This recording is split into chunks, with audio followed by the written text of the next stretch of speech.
Yeah.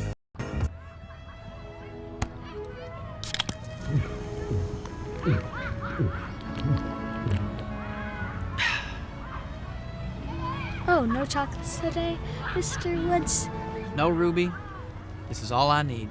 Papa always told me, life is like a box of lollipops. All the flavor and fiber you'll ever need to get far in life. And boy, was he right.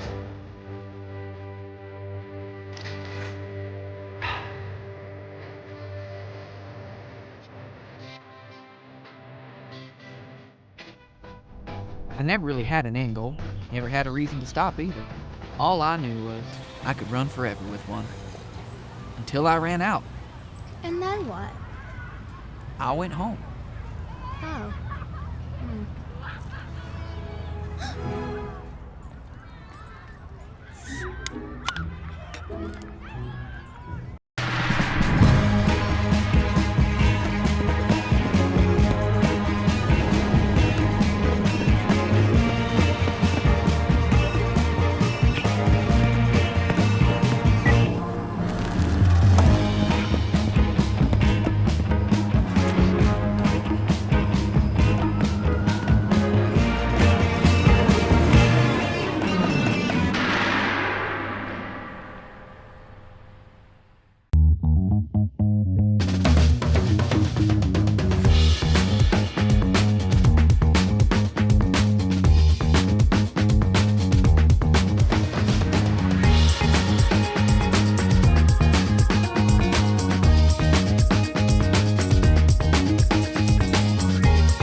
Konbawa, and welcome to CITIUS Mag live at the World Championships.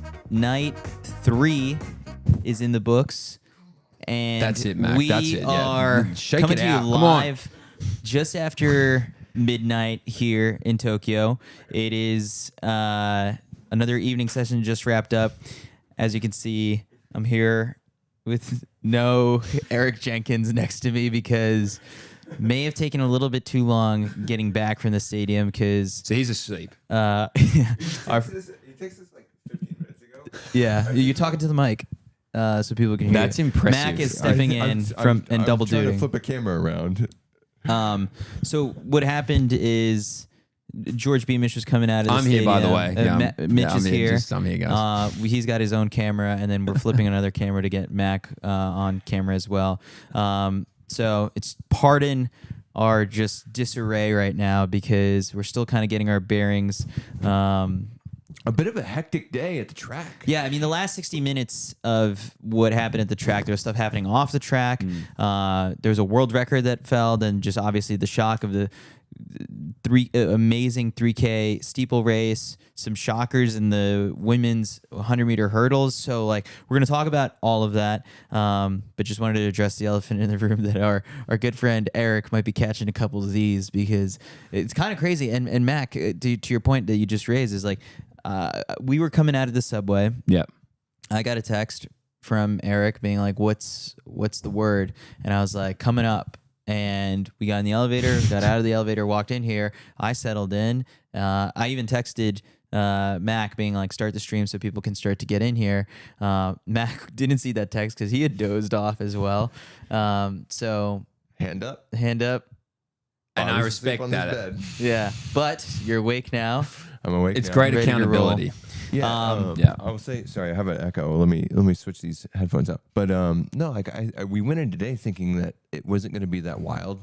I would say of a session. Yeah, because we And had the then men's I just had 3K to, like, steeple final. Say thank you to the social team because like it got wild all of Yeah. a sudden. And we got obviously Mondo's world record, but chaos in the 15 heats, and then the women's 100 hurdles and the steeple, like everything just got kind of crazy really quickly. And it just not necessarily, I don't know, obviously we got a world record, but it was just like a lot of unexpected things happened all of totally. a sudden. Yeah. And we're kind of lucky in the sense too, because ASICS, our presenting sponsor of all of with some great seats that we're able to field our whole team. And, we've got the social team sitting in the stands with their laptops with the ASICS folks.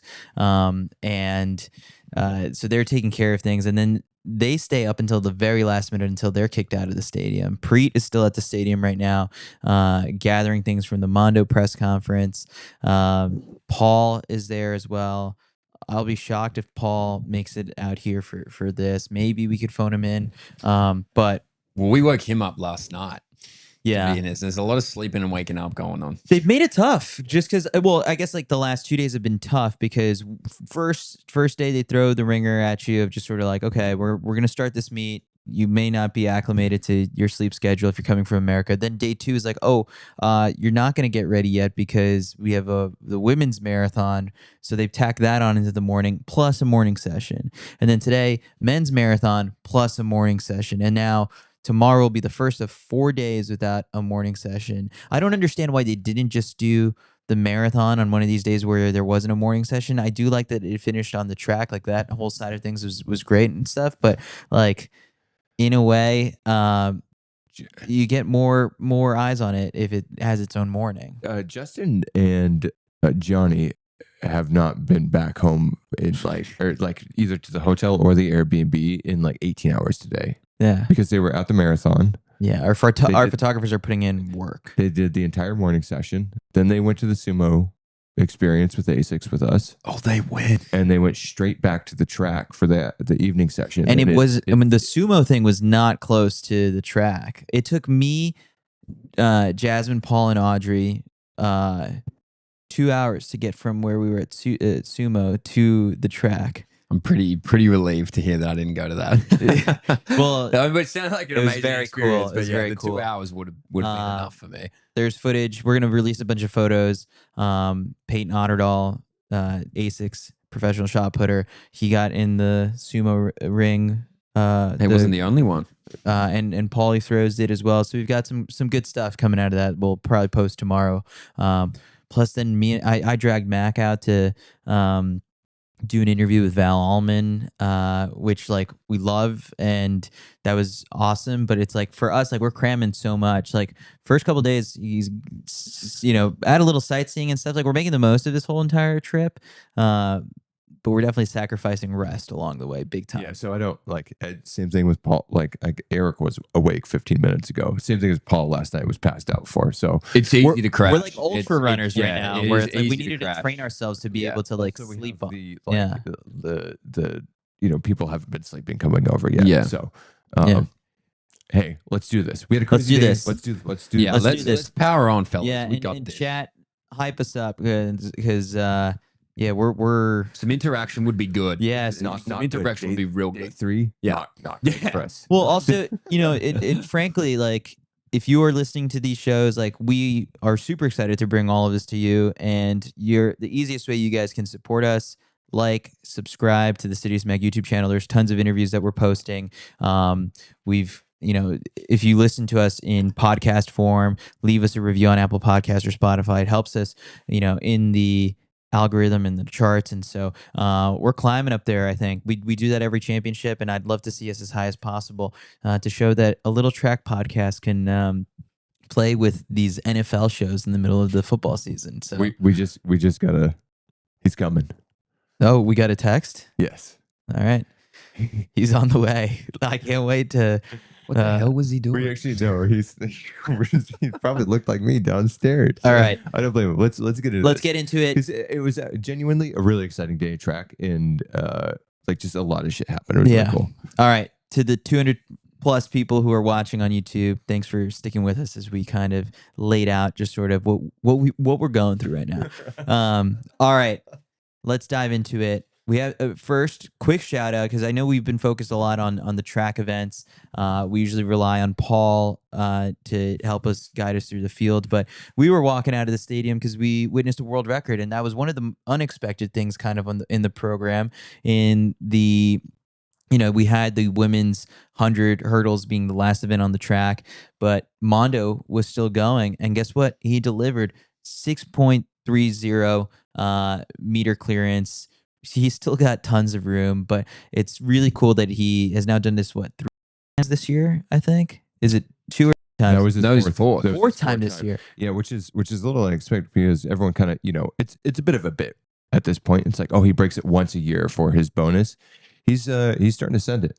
Yeah. This is his fourth time this year, and I think Eric and I were just talking about it before. It's like, oh, do you think he's going to break it? And we're kind of joking about Puma paying out his bonuses, and it's like, no, this guy always shows up when there's a crowd. Yeah. If there's ever like a reason for him to do it, like he'll send it. Yeah. and he always delivers. Feeds off of the atmosphere totally. Then on top of that, it's when you do it at a world championship, then there's also the world athletics bonus of like $100,000. He picked up 200 grand.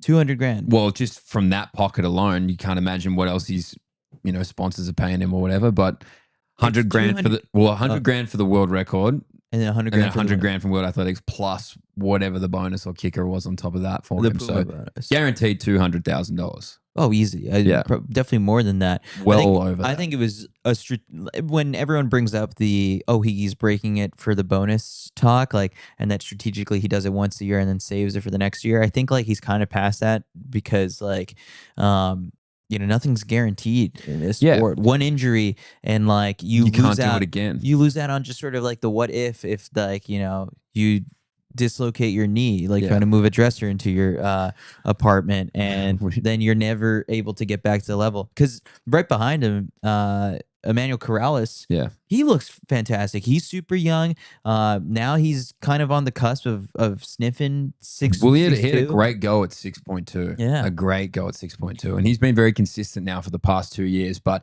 to the point of Mondo, and it's funny listening to it in mixed zones sort of across the world because it's the most commonly asked questions. Is it just easy for you to break a world record?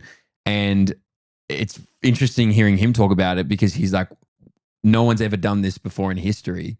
So yeah, I do it so often and that's amazing. But that speaks to, I suppose, my talent level as opposed to the ease of continually being the highest jumper in human history. Because we expect it, of course, and that's the point of him being a world-class athlete, but it is still hard. He labored over it tonight. It took 3 attempts for him to get there.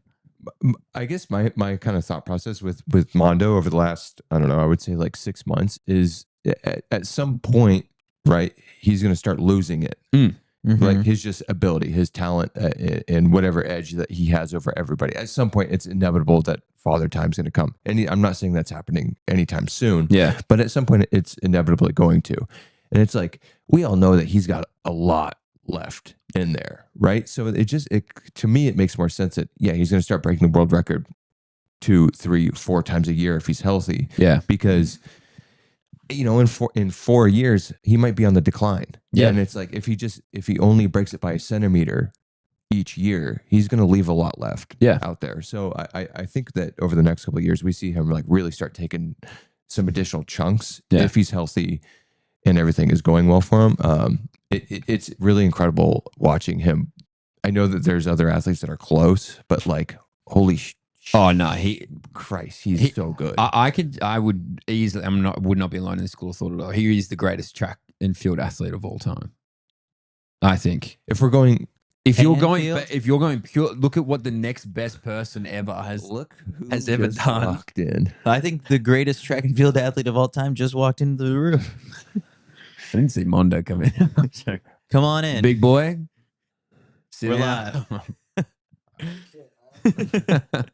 I was asleep on this bed, Eric. Sit down, buddy.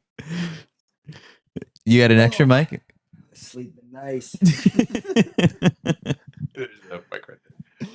I don't think it's that wild of a claim that he's the greatest track athlete of all time. Here's do you want my argument against that? Of course, yeah. As I fix this, I'll take it.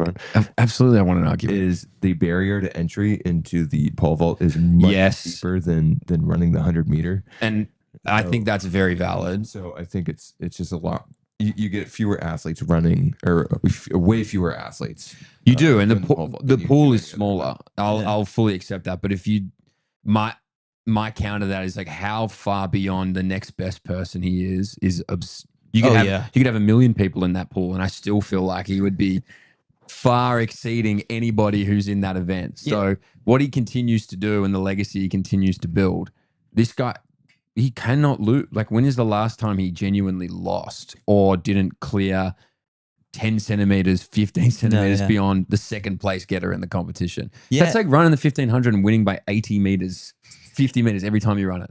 And it's just like, oh, well, what are we going to do with that? He's I'd have to look and see where this one ranks among like the scoring tables, because like it's got to be It'd be big up there. Yeah. Yeah. It'd be big. All right. So we gave a shout out to Corrales, who's a bright talent out of Greece. I'm a big fan of his. And then of course, Mitch, you get your moment here. Curtis Marshall, bronze medal, equaling his PB. 5.95. What a guy. Curtis is, go listen to those interviews. One of the all-time great fellas, Kurt. And he had a hard back end of Europe. He no-hided Lausanne, and then he didn't do quite so well in Zurich, and it's easy to lose your head. But yeah, this guy just brings it together on a major platform. He's done it twice now, back-to-back bronze medals for Curto. Just an absolute ripping fella. So look, he was pretty pumped up. His coach Buzz was pretty pumped up. They were pretty keen to find the closest pub in Tokyo and burn it to the ground. To quote it, he said, "We're going to the fucking moon." I don't know what that exactly means in his language, but I look forward to finding out once the show is done. I will see you, Kurt, at the pub in an hour. Glad Eric's awake so we can keep pushing through this so I can get some beers. But yeah, absolute legend, deserves it. And that 6 meters isn't too far away for old Curto. So well done, Curtis. All right. That was the men's pole vault. Let's get into the most exciting race of the whole entire day, because we kind of had to go respectfully to a world record first, and now we move into just sort of like what some of our personal preferences are. Men's 3,000 meter steeplechase, which at first we were like, oh, it's just going to be like, there's one American, it's probably going to be El Bakali, could be Frederick Rupert. And then once they started going out and the first K was 301 or 302 or something like that, I was like, oh gosh, like this is textbook George, and it's playing out every single, like as long as that pace kept going, his odds of winning kept getting higher and higher.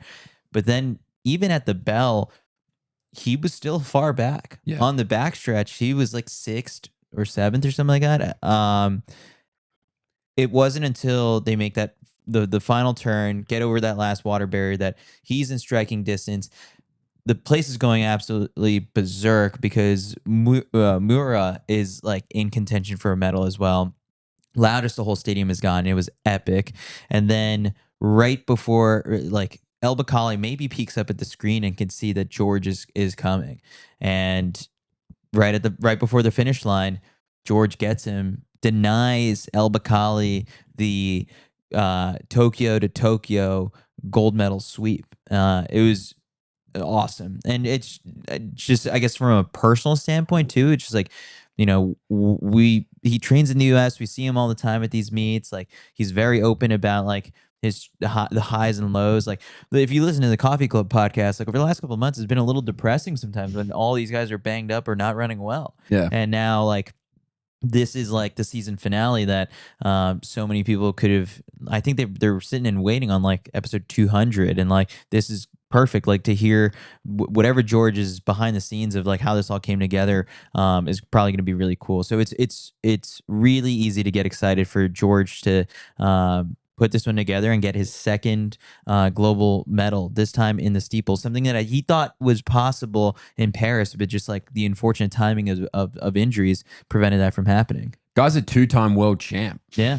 2-time world champion. My thinking is, and obviously like you can't make the point of Jimmy Gressier last night, you would never expect him, but honest to God, watching that race, I was like, have these guys never ever watched this guy run before? Or what are they trying to do here? What are they trying to achieve? And admittedly, even for El Bakali, he just hung out the back. He was out the back for so long, which he does so often. And then to your point, I reckon George was 6th out of the water pit. But of course, there was going to be some form of absolutely elite kick. And the second you open the door to that for him, I just don't know what their expectation was going to be. It was either going to be one or two of them, and they ended up both running away with it. And George, the perfect timing. This guy must just have like a radar for when to dip and when to move, because he just nails it. He never wins 5 meters before the line. He wins on the line continuously. He just runs it to perfection, and he gets another gold. I never thought I would see as an Australian, a New Zealander, be a 2-time world champ And in my group, because we're the same age, we grew up running together. In You my beat group, him back in the day. 1-0 against George, but I let him know that as many times as I possibly can. He's like, Mitch, please stop bringing Yeah, that he's up. like, hey, I won the world champs. I was like, yeah, tell me about Albury though. But he runs it to perfection, and so many injuries. He must be the greatest cross training maniac in distance running, because you always see him get injured. You're like, well, that might be it for a long time, and then we're just over a year since his last major injury, and he's a world champ. To your point about just like the kick, they asked him just sort of like, where do you think kind of like the limit is on like how far back you can be in a race and still go and pull this off? And he was like, I haven't found out yet. Like that, like today it was like Got pretty close. Yeah, today we got pretty close, but yeah, I mean it's entertaining 100% when the race unfolds in that way. Eric, what did you make of this one? I mean, I just can't believe that. First off, how slow it was. Yeah. What was it? George won an 8:38. Yeah. Yeah, Kenneth Brooks is kicking 8:30 himself. something. Yeah, 38. yeah, I think it was like maybe 8, or 33. Or I'm something pulling like it that. up right now. I think 8:33. Sorry. 8:33. But like the steeple is an event that is always, the final is usually fast. Yeah, Right. Like the no matter the prelims or the semis, like the final is always usually a honest pace.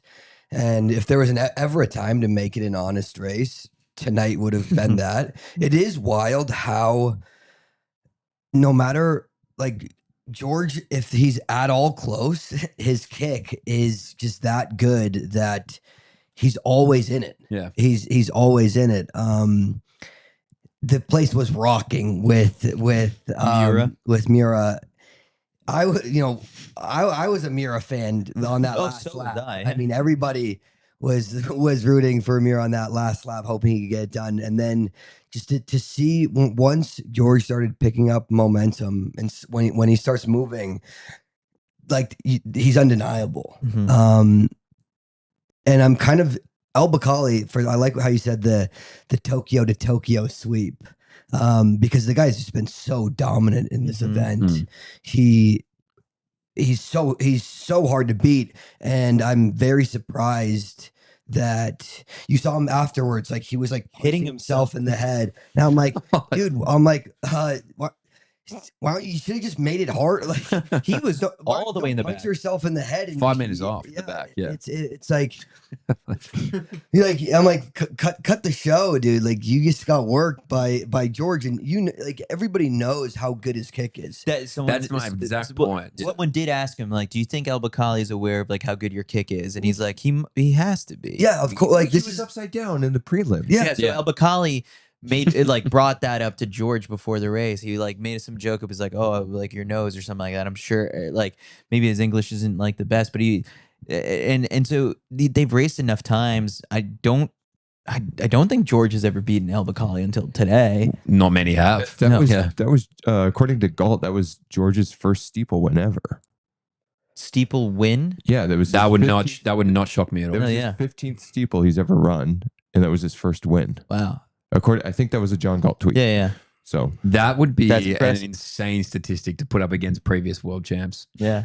Who's ever won their event discipline for the first time But at the world champs? to Eric's point, El Bakali didn't look good in the prelim.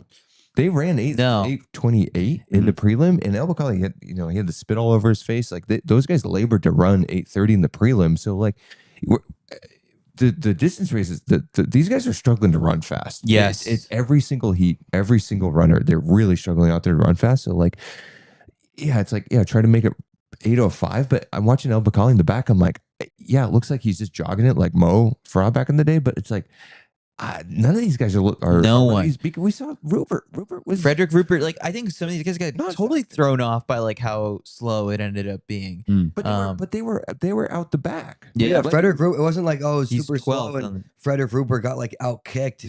He was dropped right? Like wasn't he way off the back? He was fading, and they ran 8:30. Yeah. I mean Kenneth Rooks wasn't here, and Dan Mikulski was like, don't worry, I'll do exactly what he would have done if he was in it. Yeah.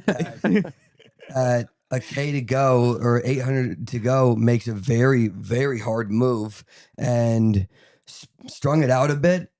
And Did any part of you think this might work? I dared to dream for he a moment. When he actually- was up the track and he was like 5 meters, 10 meters clear, I was like, well, maybe it's so hot and hard that they might have spotted him too much room. Like they might struggle to get him back. he looked good. He did look good when the move was made. That he had a 5 to 10 meter gap for all of a second and a half. And then that 5 to 10 meter gap, all of a sudden he's back there with Frederick Rupert pretty instantly. And he's like, well, I kind of looked different when Rooks did it, but he did. I mean, he made that. He made a, Yeah. you got, that's his, that was, I'm not, best shot. It's like, who knows what his best shot was. He doesn't have the George kick. The George kick is just like a foolproof get out of jail free card. If you're anywhere close, it's just like, well, I've got literally like an unbelievable kick. So this is great. But with Mikulski, like I like to see it. It at least gives you're at least having some sort of control in the race, and you're not just letting the guys walk all over you. I thought it was a decent move, and he did look good for a bit, but the field was quality, and I was to see George do it. There have been a lot of upsets, and I mean, this is a huge upset. Like El Bakkali has been so dominant in this race.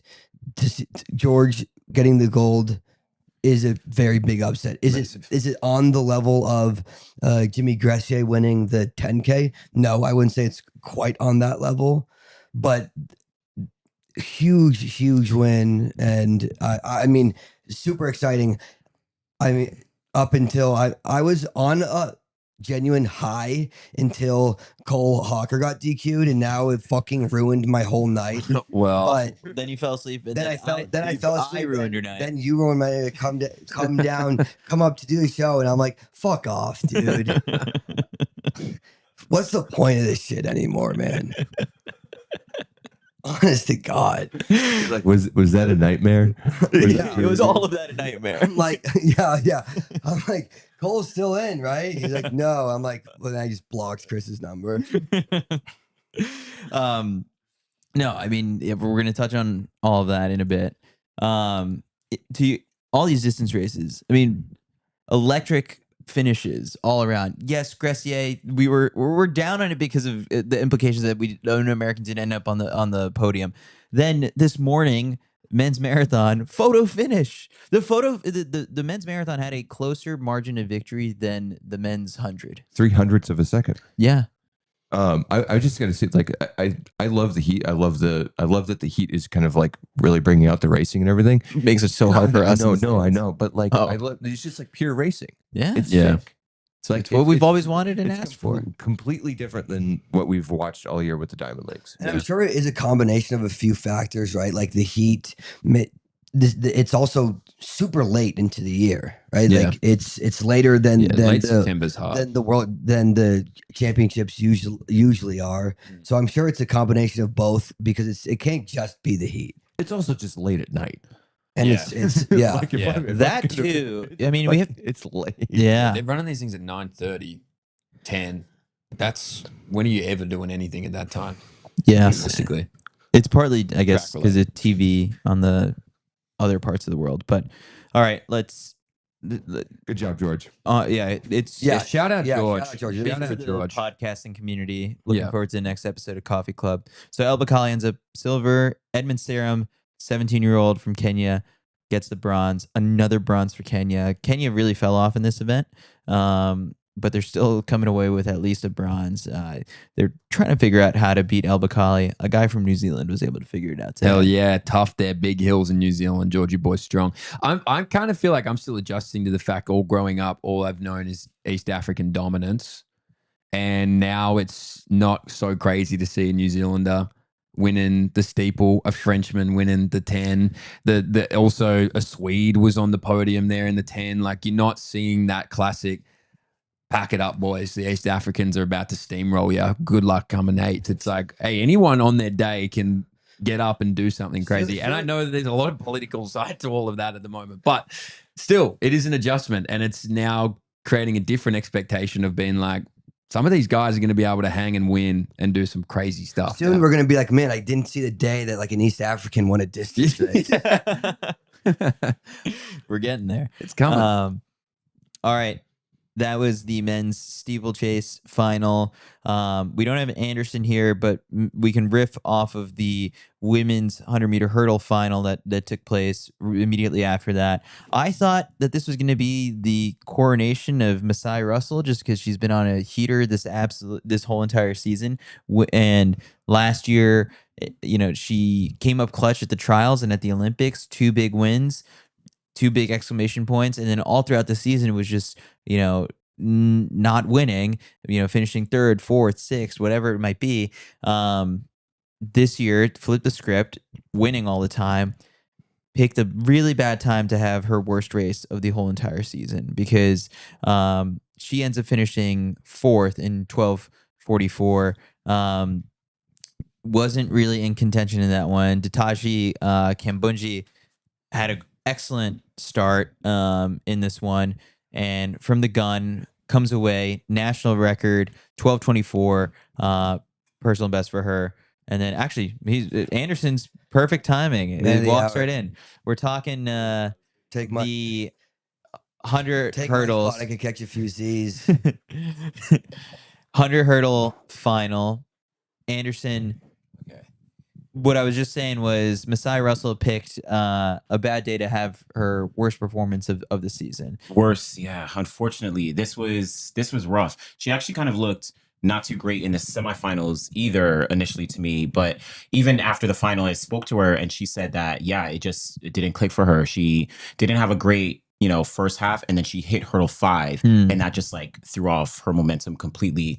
And yeah, she ran 12:4, and it's like she had been the top woman all year, having broken the American record. She also ran 12:1 as well. She was a U.S. champion. She had, I think, 4 of at least the top 10 performances this year. And yeah, like this was probably her race to lose coming into the championships, and she lost it. She lost it, and she literally said what you said. It's just like, it just happened to be my worst race on the day that I needed it most. And it's crazy how quick that happens. I mean, after the first round, we're thinking it's like, oh, like, are we on world record watch out here?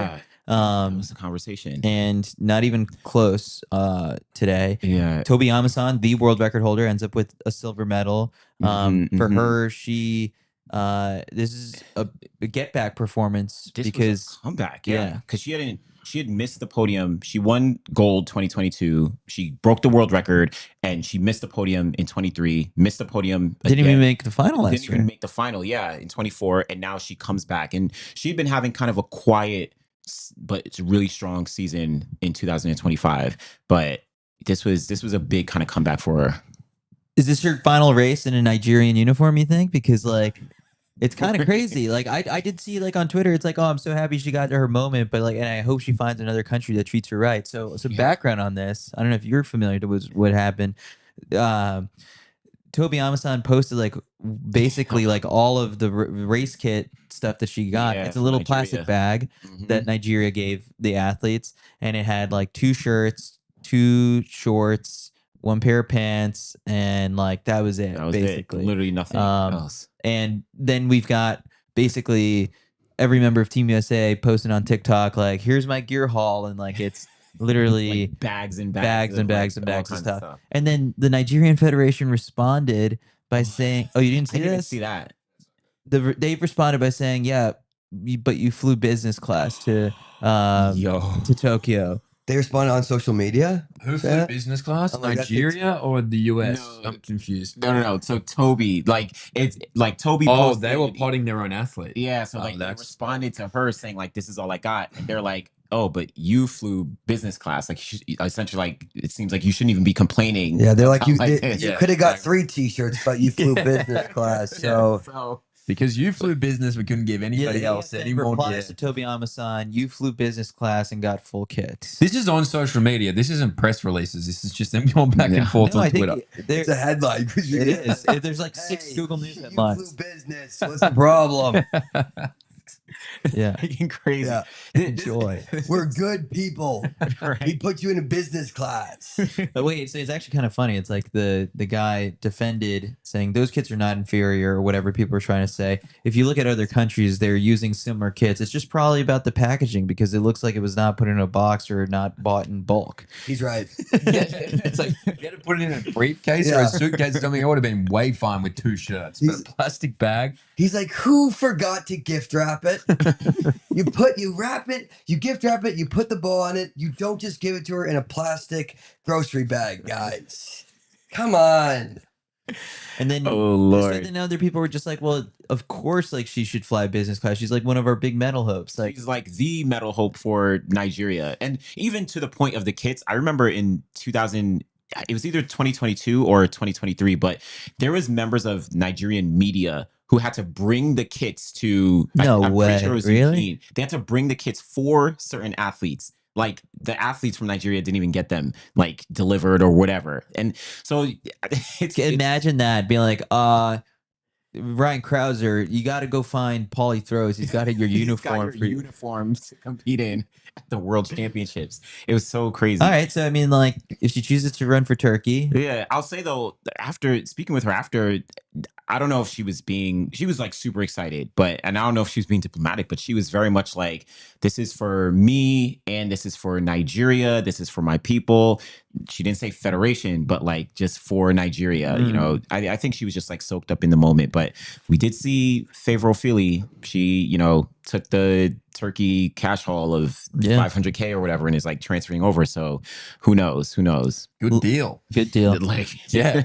Right Crazy deal. good deal. Wow. Yeah. They're like That is an unbelievable deal. Endless t-shirts. And they're like, And business class. they're like, no, 500K. They're like, okay, that sounds all right. You can get all the t-shirts you want with They're like, you're an economy though. that.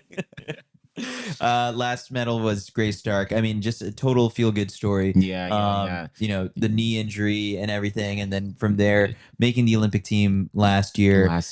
Now she's leveled up this year. She's like gone from like she was like at the top, is like you said, knee injury in college, and went right back to the top. NCAA champion, made the Olympic team, made the world indoor team this year as well, but hadn't gotten onto the podium either time. But now she finally gets on the podium with that bronze medal. And this was I was talking to her her agent, and they said right before the race, they texted because she hadn't gone on the podium. They're like, this is your time, just like right before the race. And listen, it came into fruition. So shout out to Grace Stark. I do want to kind of, I know you might have spoken about Dq'Ed, but just shout out to... Oh, yeah. No, we haven't. Oh, well, I was going to set that up for you. medalist. Yeah. My bad. I was having fun with the Toby news. Yeah. No, but Dq'Ed... it's a lot more outstanding. Guys, it's 12:48 a.m. That's like, good. forgive us. Yeah. But no, shout out to Dq'Ed Kambunji. I think just her winning this race speaks to how impossible it is to predict the 100-meter hurdles, because majority of people had either Masai winning or on the podium. And Dq'Ed actually, probably in the field, she had the slowest personal best out of anyone in the field. Like, and not to say she's slow, but just like out of everyone being so competitive. But she finds a way to run 12:2 to get the gold medal, to really overcome, just like, she was injured a little bit after the indoor season. She came back, she got more consistent, and now she's the gold medalist. Like, that was big. And it adds to the Kambunji kind of like dynasty with Ujinga. She has a couple world medals, and now Dq'Ed has her There's medal. a third sister as well. There might be. I don't know. Yeah. Maybe It's like maybe the not. Dababas It's back like in the day. the Babas and the Borleys, and yeah, there's like a dynasty going on, so it's kind of crazy. Yeah. But Yeah, she chose, like, Masai had her worst day today, and Dq'Ed had her best day today. Yeah. So, all right, really quick, let's touch on, while we have you, Anderson, men's 110 hurdles. Not too many big surprises in this. No All of the surprises. favorites made it. The story to watch I think is Grant Holloway. Grant Holloway. So Grant Holloway has been having, I mean, it's been an unfortunate season for him, to say the least. Like, I don't know. He got injured maybe at some point indoors, but he got back healthy and won. It's like, how long are we still clinging on to that? And like the severity of that knee injury that we're still, like, I guess, trying to make that the reason of why it's been weird, And right? that's the thing. It's like We don't really know. We have no idea. And like Grant hasn't, between USA's, between like here, hasn't stopped to speak with, you know, media. And notably, he did unfortunately poorly, like really, really bad in his heat. He did qualify into the semifinals, but he came through the mix zone, and even before he like got to us, his eyes were red, his head was down. It, like, I don't know, it honestly, it looked like, I don't know if he like shed tears or something, but something was clearly wrong. And obviously it showed in the race and it showed in his demeanor, but like no one has been able to speak with him. And I think he's run overseas, but like European media isn't like asking Grant Holloway about like the intricacies that we want to know as like American media. So I have no idea what to think of it, but It's a total head scratcher right now with Grant. And like again, like Mac and I are we're in the haters and doubters crowd right now in hopes that it motivates him to but today the haters and doubters, like, I guess, scored for us. You're celebrating Grant. I mean, 100% we hope he's healthy, but like, no, of course. well, it's a total bit. It was deceiving because you know that? Because it sounds like he was crying all day. Okay? People have feelings, Chris. Jeez. It was a deceiving race though, because he got off to a good start and had a lead on people. It's just the second half of the race is where he's falling apart. Where he falls apart. And like that's Grant Holloway's kind of like what he unfortunately usually does, where he'll get out extremely fast but start to falter in the second half. But here it was just drastic, like so drastic. And yeah, for a moment I was like, oh, like Grant Holloway's back, but then 5 seconds later you're like, oh wait, whoa. maybe not. Yeah. So I've no idea, but hopefully after the semifinals we find out. And he's the 3-time world champion. He's the Olympic champion. He's the second fastest all time. He's like arguably the GOAT of. He might actually be the GOAT of the hurdles, but like, so you can't count him out. But I mean, this heat was not great, unfortunately. It is just really difficult, I guess, like the standards we hold champions to, and like you're just like the expectation to just win again is hard. And when you see people at this level where it doesn't look all that likely, you do start to get down a little bit earlier than someone else. Yeah, I don't know if you. Well, I don't know if you even spoke about the 15s, but I remember, Chris, Not yet. You said that there was like a bunch of Olympic champions who haven't been in like the finals at these world championships, and Grant could get added to that list, right? So yeah, I guess that was in our group chat. Kyle Merber, I think, rest in peace, texted us saying like, here's the Olympic finalists. No, the Olympic finalists from last year who didn't make it into this year's 1500 Olympic World Championship final. Oh, that was a 15. Yeah.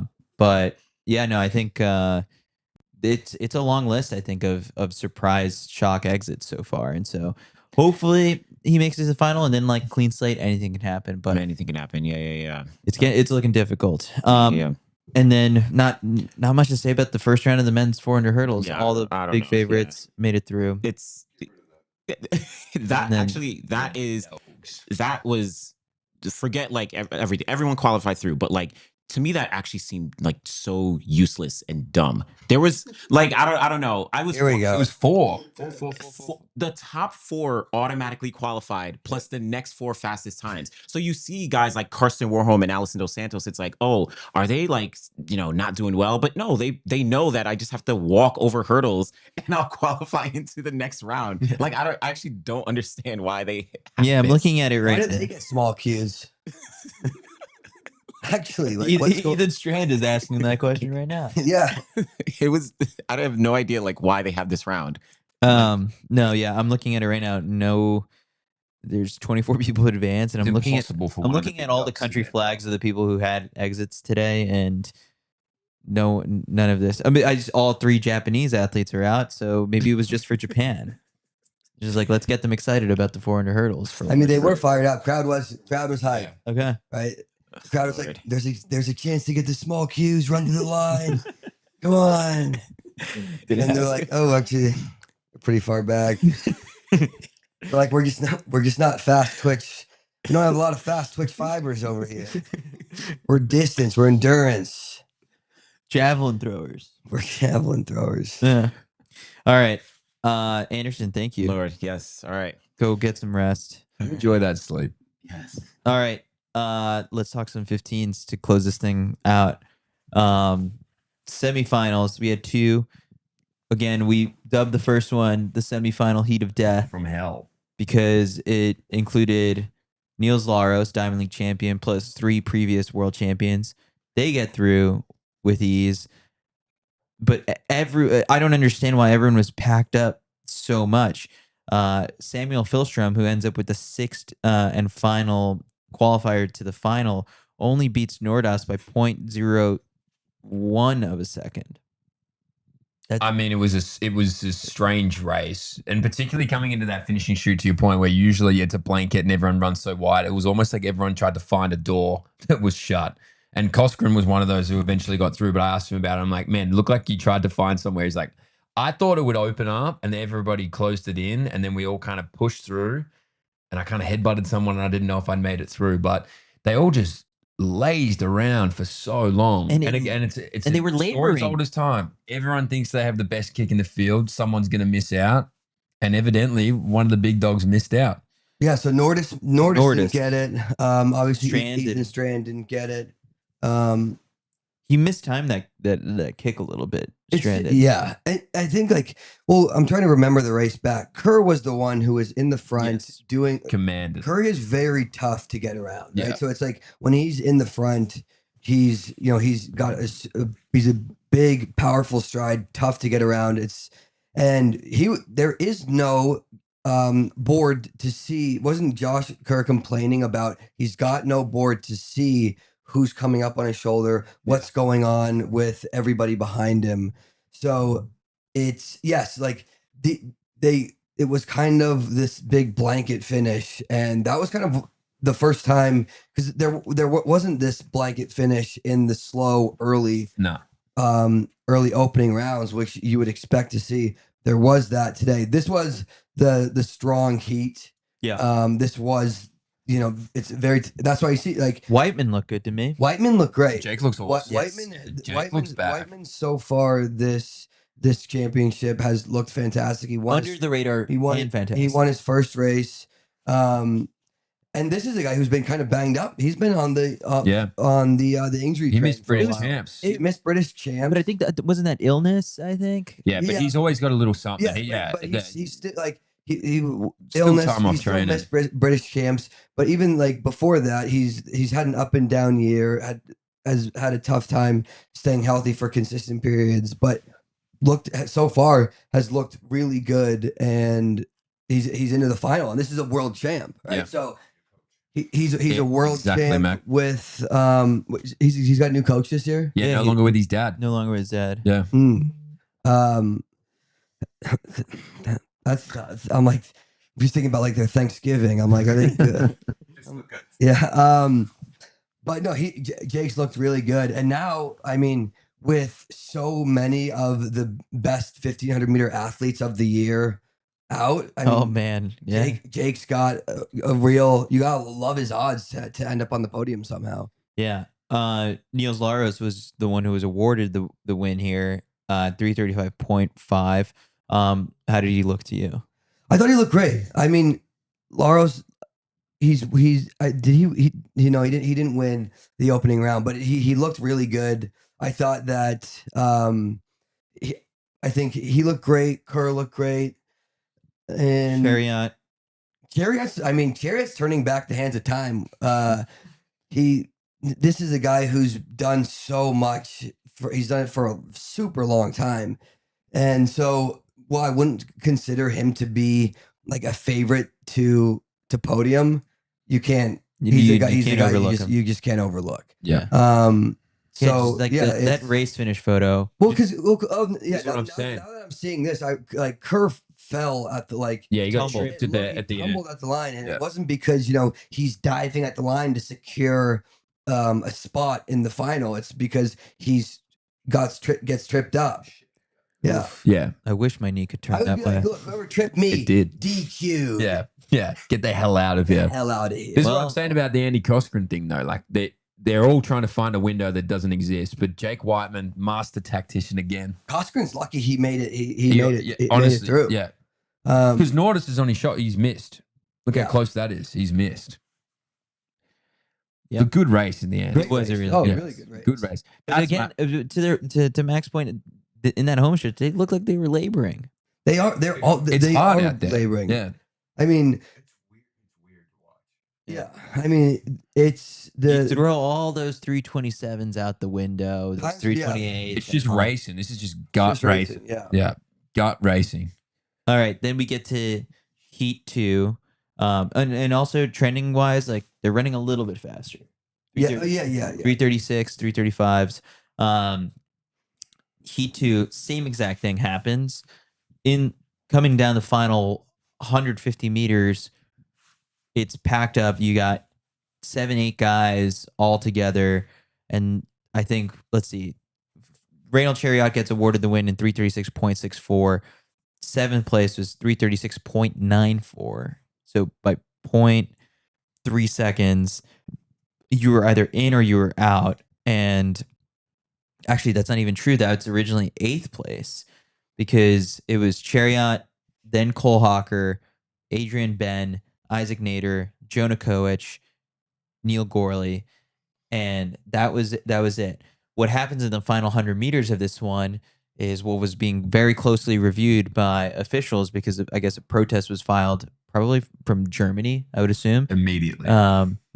Robert Farkin kind of got like, I don't know how you would describe it, but the official ruling was that Cole Hocker jostled Robert Farkin in that final stretch. And if you watch back the video, it's on Mac's Twitter, it's on my Twitter. It's very evident that like Cole did a lot there that I don't think was necessary to hold off Farkin. Everyone was moving forward, but it did totally blow Farkin's race. Farkin ends up in 9th place, but then gets advanced after the officials disqualify Cole Hocker for this. And then Sheposhite from South Africa, he gets put through because he was originally 7th in the race, and now he ends up being 6th. So, yeah, we're going to have 13 guys in the final. I'm gonna need to watch it again. Like, Do you want to see it? I have it on my phone. It was reckless. Also, Chris, I wish the clip that we had showed like the second or two before. Yeah, the second or two I think is really important, and it's almost like kind of selective what we didn't clip it. Okay, so we can't show our viewers on YouTube because we don't have the rights Can to you put it in front? anything. But if we slow it down, this is what, 10 meters to go. Yeah. So So there, No, that's like 50 minutes to go. 50 Yeah. meters to go. Yeah. so it because looks he like clears out, Cole- Farkin drops all the way out the back. yeah, Cole clearly You got extends to over. the front on view as well. All right. Here's the case for against DQing him. Okay. Is that amount of contact happens the entire first 200 meters of the race. I totally agree. And so and it's like if you're judging the last 100 meters differently than the first 100 meters, I think that's kind of bullshit. Great Because point. there's way more contact in the first 100 meters than what Cole did there. So I don't like judging the last 100 meters just because it's a little bit more maybe impactful to other people. What's hard there is Farkin is definitely going backwards before Cole touches him. and now it just gives further credence to like, all right, that's one way to get through. Right, exactly. But for the case of DQing him, like if you feel good, and we see this time and time again, is just like Cole is stuck on the rail. He loves the rail, and it's like if you actually feel that good and have that much running left in your legs, move out. Like you don't have to be there. Like you know this. You just hey, he flew too close to the sun this time. That's probably my point. And I think we talked about it yesterday when we talked about that respect piece that certain athletes get, where it's like, oh, I'll just let you in here, I'll let you in there. And this is a moment where everyone said, I'm not giving an inch because we're all trying to jostle to be in the top 6. Your failure to create an exit route is not my problem. So if you're, I don't know, the final 50, if you're full blown, like if you're taking an inside step of someone, you nudge them, you knock them, okay, whatever it may be. But his arm being fully out, pushing himself through, kind of creating a hole where the one doesn't previously exist, I can understand why Germany immediately went, well, and they have the benefit of going, well, who knows what Farkin would have done? Maybe he would have been in Cole's position and won it. We'll never know. And they get the benefit of the doubt. But I just don't understand from his perspective. It happens so many times. He gets opened up and he gets through. But you have to be a smart enough racer to know that like that's not going to happen every time. And you can't just expect it to happen and then force it to happen. There has to be a move out at that point. Yeah, it is tough. Like, of course they're going to protest. It's nothing about like. Yeah, they're not doing their job if they're not going to protest. Yeah, right? Like you just got to get your guy in there at any point. But it was tactically a mistake by Cole to be in that position and let it get to that point. But it's just I mean, it just leaves a bad taste in my mouth, and this is the defending Olympic champ has looked fantastic this championships, and I can't imagine, like, he must be fucking like really kicking himself right now and super upset. But looking at like I was watching in the stadium, it didn't look to see the replay. It was. He felt good, was in a bad spot, and just really got put. He tried to not like push him, right? And he tried to like shimmy on through it, and it didn't work out. And you just can't do that. Unfortunately. And also, like everything's happening so fast that like you can slip up. That's a mental lapse there for sure. Well, it's just like it. What's the solve here? You let him in, but you just let Farkin in too. Yeah, that's what I was gonna say. That's the solve. The perfect solve. Like, you expect to see that type of thing at like West regionals in like the prelim, like in at A&M or something like that. Like, but he wouldn't the type of like move. But like at the World Championship semifinal, it's like, trying to shimmy through, like running sideways. It's just not. It's just not a plausible move. Too many 4K cameras out there on the track that will catch it. Can't get away with that. The other You frustrating shouldn't thing. be able to get away with it as the Olympic champ. I'm like, let's. That's come on. We flat out right away. We're like, is he going to get DQ'd for that? Oh, hey, shout out to Mama Fleet, Jana Fleet. She was like, he's getting DQ'd like right away. Nose ball. But yeah, he had the lead in that race, and you see the differences between Kerr and Cole. Kerr kept the lead, controlled the race. Cole had the lead, was controlling the race, and got cycled through. And it was like, no, you clearly had the running in your legs to keep control of that race. And it's so interesting because Cole likes leading. Right. So like, why were you unwilling to do? Yeah. There was a decision at some point to not fight for the lead. Yeah. And that ultimately. Then why did you take the lead? Right. Yeah. Great point. It's a little infuriating in retrospect. Like, I'm shattered that he's, to your point, he's the Olympic champ. It is a real shame that he's not racing. So I definitely don't want to come across as like a Cole hater or an American hater. But I do, to your point, Mac, it's a different ball game. You cannot be doing that in a world champ semifinal, no matter who. Put it in the perspective of if it wasn't Cole Hocker, if it wasn't an American, whatever it may be, and that hindered Cole, and Cole was the one going backwards, they'd be up in arms, everyone being like, oh my God, but who would have known what Cole did? Now, Robert Farkin's obviously not quite as credentialed as what Cole Hocker is, but to put it simply, you cannot create a gap where there is no gap. It for us Americans, it happened at trials last year, or was Remind me? 21 with Heather getting kicked with like 50 meters to go, and then she ultimately ended up making the team. Oh, that was 2021. Yeah. That's when we saw that recently. She was kind of going backwards, was slightly impeded. You would argue didn't really impact the finishing order of the race, and then the final comes by 2 days later. She ends up making the team. Honestly, this is best case scenario for Farkin. Like, let's say he was, it's a big group there. He gets cut off, and it's like, oh, he's going backwards. He's like, well, off I go. Yeah. He's like, thank you. Yeah. Thank you, Cole. Here, let's take some comments from the YouTube chat because people are talking about this, and I want to kind of get your guys' thoughts on what they're saying. We had, let's see, this is ASAP Casper asks Nice. or says he's gotten lucky a few times, really because of bad running by his rivals that keep letting him run on the inside. He'll learn from this. Agree? Disagree? Well, No, I'm not gonna say he's got lucky. Like No, he's not getting he's lucky. not getting lucky. Like that's a tactical move because he's like the rail opens that's his up. thing. Yeah. But this was just no, I'm not gonna say he's gotten lucky by his competitors running tactically bad. Just today was not his day tactically. As AMK 2011 put it, completely avoidable situation that he put himself in. That's That's exactly true. the point. Yeah. Correct. And Mr. Cookie Crumb says puts everyone involved in an awkward position. So, Not really. Yeah, what? I mean, it's not like It should be an objective decision by World Athletics. It shouldn't be awkward.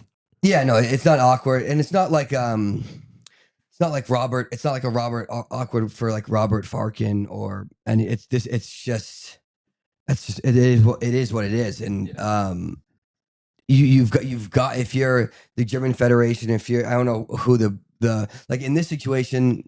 Is it the protest is made by your country? Yeah, right? It's not made by it's made by the country. It's made by the country. You have to go in and be like, hey, we're protesting the result of this event because of X, Y, and Z. These are the circumstances. Yeah. Then World Athletics meets and they go over all the evidence and all the claims, and they have to take There's in a other jury. claims as well. There's a jury of appeals. Yeah. Yeah. So it Well, the takes trial didn't that's why- last long. Yeah. Come in and go bang that gavel. You're done, son. No final for you. It makes the final, to play the devil's advocate, it makes the final wide open in terms of like Josh Kerr is obviously the most credentialed with Whiteman in terms of winning it previously, but my boy Laros, I think that guy's staring down the straight barrel of a world championship. I feel good about Josh. I mean, final got a lot more boring to me. I'm not even gonna watch it. Beaver 12, live by the rail, die by the rail. Beth saw it come in around 200 meters to go. He had nowhere to go from that rail. AMK 2011 counters and says, this ain't a 331 race, and if it ain't 331, you either got to run in lane 2 the whole way or be in the front. No other option. You can't find yourself behind someone locked on the rail with a lap to go. I mean, that guy's just nailed it. Yeah, I'm like, We have some smart That was a viewers. great rebuttal. Chad is just spitting facts. Yeah. Turns out not 1 a.m. where they are. No, they're in. No, I feel real. I think Josh Kerr's going to do great, but I think Laros wins it. It is kind of wild just how we went from, if we think about last year's medalists, only one of them is there, Josh. Last year's top 5, only one. Yeah, I mean, I'm trying to think now. It's Only one of the last year's top 5. Hobbs is out. I was trying to remember what chariot came, but yeah. Oh, he was like, Chariot- He wasn't in the top Chariot, 5. they're eighth. Yeah. yeah, it's Cherry. It's Oh yeah, all right. it's So Laros versus Kerr versus Whiteman. I mean, Timmy C. Timmy C. I guess. Laros. Yeah, I mean, That's my. So I guess here's my question: is how fast can they make it? Because Not fast. 335 it looks hard. Yeah, well, given what the times are producing. And so now think about just like how the big question around Niels Laros coming into this championship is like, oh, so how's he going to do in a 327 race or 328 race? We don't need to find We'll be out. fine We in don't a need to find out. So 335 race. maybe, I mean, Niels is like, No shot. Yeah. They won't touch 330. No shot. I reckon they run 332 at the fastest, at the very fastest. Who is going to make that a 332 race, right? Like if it lags for 400 meters. gosh, that's so exciting. it's not- We're it's not getting a 332 slow race Yeah. eventually. Could be Kerr leading it again. I think we're looking at this, right? Like 335. Another one of these. Yeah, no, I think this is it. Yeah, I think bang on. it's they'll run. It's going to be a barnstorming finish. It's going to be a slingshot to that home straight. It's an insane last 800, last Yeah. K, very hard wind up. But you can't see anybody just taking it from the gun and trying to make it an honest These guys are dead. effort. I don't think you Yeah. can. Yeah, exactly. Yeah. If you want to see the end of the 1500, you cannot run the race like that. But then it opens the door to so many people. It's really fascinating. Mm. Like these guys are struggling to run fast. Like Yeah. in every single distance event, they're really, really struggling. Mm. Yeah. It's tough out there. Well, okay, so on that similar note, then, now we go into the 5K with a fired up Cole Hocker, slow Good point. race. That is a good point. I forgot that Cole still has. It's not over. Like No, it's not over. No, he's time here. But it just like and not one over. less race on his legs. it Yeah. just sucks. Like Cole's going to be incredibly. What did Cole say in the? Did Cole when you interviewed Cole? Did he know he was DQ'd after No. the race? No, he didn't know that he was DQ'd. Did he have any suspicion that it was like? He Was he did like, kind of say they'll like probably it was a little bit of a chaotic finish. Yeah. But He's like, not for me. I wasn't in the mix zone, so like I'm just kind of going off of what I was scrolling through Instagram. He's like, it was a bit chaotic. Like, but there's a jury that's meeting right now for Exactly that. chaotic is an understatement. Yeah. But feels. This is a sport. I was gonna say like, I feel really bad for the guy, which I do, but at the same time, it's like, exactly. It's a choice you know, to you make. take your destiny in your own hands in these races. But he just looked so good, and it was shaping up to be such a great final with all these guys. You'd almost just hope that he just gets out kicked for the 6th spot or whatever, and just doesn't get in that way, rather than clearly is feeling really good and gets DQ'd from this. That's all. And so it just leaves like a bitter taste in everybody's mouth. But he does have the 5K. He is going to be fired up and running with a chip on his shoulder, looking to get some sort of hardware out of this. Yeah. And so it's great that we get to see him again. But man, like just not the way you saw this night ending. No. Yeah. Crazy final hour of track, both on and off of it. And Foster Malik ended up upside down. Yeah. Look what you did to that guy. Foster Malik. He's going in as an underrated Canadian, and you just absolutely jinxed him. let's play through the scenario. First off, how dare you put that on me? What if they had switched? Cole wouldn't have been in the same heat as Robert Farkin. Maybe Ethan Strand. What did Strand run? Could have got through. Strand ran 3:36.15. Let's just move him into the next heat. That would have got him. He would have won. Yeah, Strand should have asked nicely to switch with Hocker. They should have done the thing that the Ethiopians did at the Diamond League, They'd where it's like they both switch be in. bibs Yeah. and like Yes.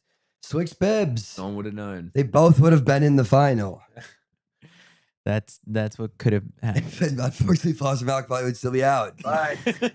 God. Well, we got to shout out like Jonah Kovacs, the lone American in the final now. Right? He made it through. In the Jonah second did. heat. Yeah, So, good luck. Good luck. Like all of our hopes rest on you. And It's so weird to go from a year where we went 1-3-5 at the Olympics, and now we got one guy. I like that Jonah also was commenting on like our reels this morning. See that? Jonah's a fan. He commented what we put down. He commented on the reel about like the heats. the semifinal heats of death. Yeah, he's like this guy. He's like, it's right. He's like, I got the good one. Yeah. I'm on the right side of Yeah. this. He knew that he was in the good heat, and he took advantage of it, and now he's in the final, and he has a great shot at medaling. Yeah, about to say there's a worldie medals. There's absolutely a world heat medals. There is a world. How can you look at Jonah Kovacs' USA championship? He smashed Hocker, smashed Nagoose. He beats like his close. He ran what 3:30. They ran 3:31 at USA's, right? They're not running 3:31. 3:30. Yeah. Yeah, it's like these guys can't imagine running 3:30. So there's for sure a world he does that, and he's into the final. Anybody who makes it through into the final has a shot. Yeah. Right. Like it, because there's a world where all these guys absolutely get a medal. So I would never sit here and say Kovacs doesn't have a shot. I'm a big believer in putting your money where your mouth is. So who wins? I hate when there's nothing worse. I feel like than people come out after the race. They're like, oh, I thought that guy was going to win. You want out on the record? Of course I do.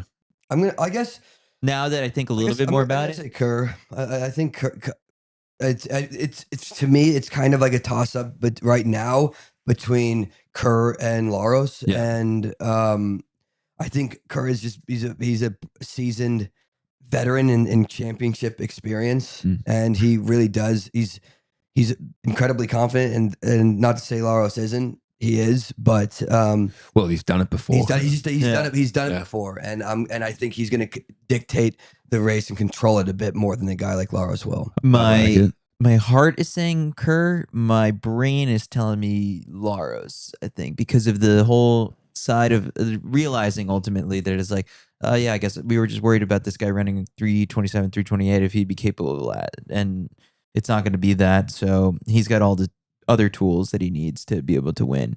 Yeah. And so I think I'm torn. Ask me on the race day, maybe 5 minutes before the race. I'll give you my final answer. Yeah, I'll be sure 5 minutes before the race. Yeah, the I'll last thing be I'm going to rushing do is up. rush up Yeah, in the yeah, big yeah. zone. Tell me your pick. I'll be really. I mean, I would say I already picked Kerr previously, so I'll stick with that. But I'll be curious to watch how he races. What do you expect? Where's the pole? No, like what I'm curious is if Kerr's going to gauge off of Laros or not, because Laros tends to sit back. But I think it would be to Josh's advantage to key off of him, and then they have kind of a kickers duel. Yeah, I want I them. almost really struggled without having the race on the jumbotron, which like I've noticed Why that. Why don't they? Why is it have not a played on the? Jumbotron? I don't know. They don't have a They screen. do. They have the one that's but It's at the steep. Sorry, it's at the pole vault at the other end, isn't it? No, like I no, mean, it's but I noticed that in the first round is that everyone kept looking up at the board. they're But the just board, walking the pole vault. no, the board kept showing like The QR code. download the QR code for whatever app That or like they the should fan be thing. playing the race. Yeah, it's And like, I was like- get the fans involved. And they're like, They're Where involved. the fuck buddy. is Laros? Where is he? They're involved already. You don't need to remind the Japanese nationals to get up and about. But Whiteman looks great. I'm just gonna list everyone yeah. on here. How do you say it's like Pilstrom? Philstrom. Hillstrom. He looks freaking good. Like that's if you were to be like, all right, who's one guy that no one is gonna say is Yeah. gonna win? It's him. Good. We're I covering our like butts, but Mac just rattling. I off like everybody. it. Yeah. I mean, I would like to think about like the steeple today, and you got Bacali leaving George in the race, and that takes like Laros's kick He's off these devastating. paces. If you're gonna let him be close, if you're Kerr, you must be thinking like, okay, like how do I take that kick away? Yeah. How do I make it so He that needs to at stink. 150 meters to go, Laros isn't feeling fresh enough Yeah. to be sitting on me? That's why I think that his best bet might be to key off of him. You mean like you because- want him like? Because I don't think that they can run fast enough. But I just don't know. But I just don't know what the strat like, because you can like Josh can try and key off of him, but if Wallace decides to sit in the back, you just And come humming around. and come Yeah. and I think at some point, if you're Josh, it's just like if it's a true sit and kick race, the way Laros has looked, you're not gonna like love No. that. I'm thinking like a Bowerman, like the way that was it 2 years ago, Josh versus Yaka Bowerman mile, that last 600 type of insane pull. I don't know how fast you would be able to make it, and you might not be able to make it fast enough to truly take the kick out of Laros, because he does seem to be able to have a blistering last 300 off anything. But at some point, and I don't know if it's a squeeze or what, but The I chat don't wants know. to know Yeah. who leads it out. I agree. I wouldn't with be you surprised if it's the Josh. weather wasn't so oppressive, and that's why I'm thinking Josh maybe doesn't do that. Is because we've yet to see someone successfully pull from Yeah. K out. Yeah. and unless it's Beatrice didn't even pull from that far out, No. and she would be like the one athlete of this entire meet to be able to do that. I wouldn't So be. that's why I think that maybe he sits. Yeah. I think that's just best bet. Yeah. Yeah. I wouldn't be totally shocked if he does lead it in terms of having the race dictated on his terms, and that squeeze starts further out in terms of just testing the legs of that group behind him. Because to your point, Eric, leave it too fresh, too many bodies. But if you can sort of play the elements to your advantage a little bit in knowing that he is one of the strongest guys in this field as well, just in terms of the way that he can race. And he does such a what he does best is that when he gets challenged on his shoulder, he holds that rail and his front spot so incredibly well that it actually takes zap out of the guys who have made the attempt to go around him. I think the longest period of time he can do that and increase the pace is the best way for him to be able to get rid of some of maybe even the Whitemans, all the Laroses of the world, so that when his kick comes, because Josh has a good one, maybe he's done enough to get rid of that devastating kick. I mean, you go back and watch, is it Bauman or whatever it was, that Oregon Diamond League of this year, when Laros just comes absolutely woofing home to take down Yard. Yeah. Did the same thing in Brussels. When I watched him there, I was like, this guy might just win the whole thing, because he seems to have an answer for so many things, but the elements might knock him if Josh can keep himself strong. So I could see Josh getting out in front and just squeezing from further out and just praying that the elements take the soul out of the guys you can see it behind going him. in like a number of ways, right? It's just like these guys do have all the tools in the toolbox to win it in multiple ways. But yeah, there is some like it is Timothy Doha 2019. That's what's gonna happen. He's just gonna go from the gun. I would love to see it. That would I think that would That'd be his best shot. I mean, yeah, I don't know. I think it would be probably help a lot of people if Timmy C strung it out a bit, right? He's not running away from anybody, but he would just make it so there's less traffic, A lot harder. and the guys who are probably going to win to just get to navigate more easily. None of these guys are going to take this race. No, none of them are going to take the race. Yeah, and it's I'm excited to see how slow. God, I wish Cole was in this fucking final. It might jog. Oh yeah, they very well Very could jump. real chance We that might happens. get like a Yeah. We might get a. It'll be an all-out really assault slow at for 500. Yeah. Well, we'll find out soon enough. All right, that does it. Day 3, World Championships in the books. We also had women's 3K steeple. 3 Americans made it through. People are upset at me because I was so down on the team, and now look at them. They're in the final. Well, they did great. Good for them. All right, they did great, and they'll do. Hopefully, they'll do great in the final. Yeah, hopefully they'll do good in the final. Finals tomorrow, women's 15. That's the one we're looking forward to. No morning session, so we could sleep in a little bit. So. We can try. I'll be asleep. All right. Well, thanks everyone for tuning in. We just hit 70,000 YouTube subscribers while we were on this show. Thanks to you all for making that happen. Not too much. Be sure to like, subscribe, keep up with everything that we're putting out on Instagram, Twitter, YouTube, everywhere, newsletters, podcasts, all that stuff. No one's covering the 2025 World Championships like us. So we'll see you guys again tomorrow. Good night, everyone. Or good.